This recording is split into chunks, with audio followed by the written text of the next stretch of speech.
I have been working for quite a number of years now on a large project that is taking time to get finished because it has so many different components, which is dedicated to the reception in Armenia of the first great vision that the prophet Ezekiel has in the Old Testament of God. This became a very important vision in Christianity as well as in Judaism, and one of the research projects I have deals with an 11th century poem based on that vision, which is a help for prayer. It is divided into various parts. The vision that the prophet Ezekiel sees, as described in the 1st and the 10th chapter of his book, the book of Ezekiel in the Old Testament, is God coming carried by a throne chariot which is propelled by 4 living beings.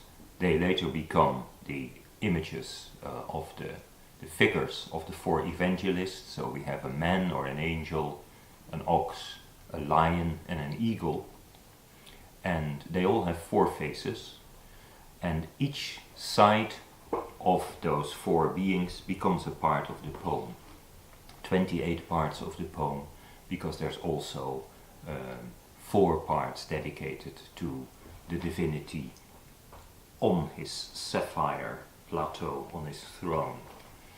This poem is not as well known as Grigor Narekatsi's Book of Lamentation, but various Armenologists have already 100 years ago indicated that they think that the language is just as beautiful and the thoughts are just as deep. And I thought that a study in translation in English with a study would be a good subject for either a big article or a small book. There's more on Ezekiel in Armenian.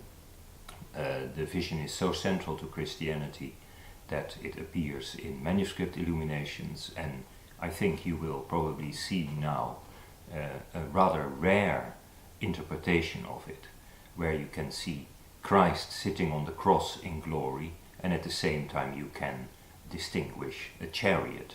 This is a Christian interpretation in the so-called Yerzenka Bible of 1269, the Bible, an Armenian Bible copied in the city of Yerzenka, today Erzincan.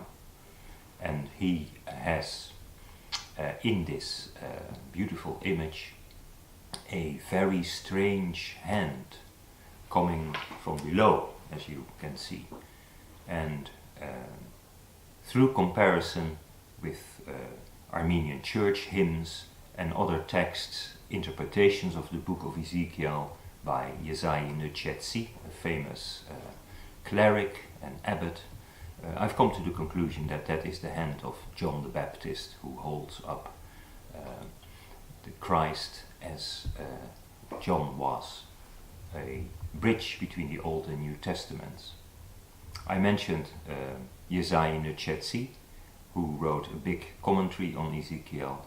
This commentary will no doubt be published in the big series of classical Armenian authors, the Green Books of the Matena Girkayot, which are being published in the Matena Daran in Yerevan. And I very much hope to be able to publish an English translation of that text, which I've also been working on. There's more to that. I have had the great pleasure of working together with Professor Thomas Matthews, who is a great specialist in early Christian and in Armenian art, and he and I hope to work further on the representation in art of this remarkable vision.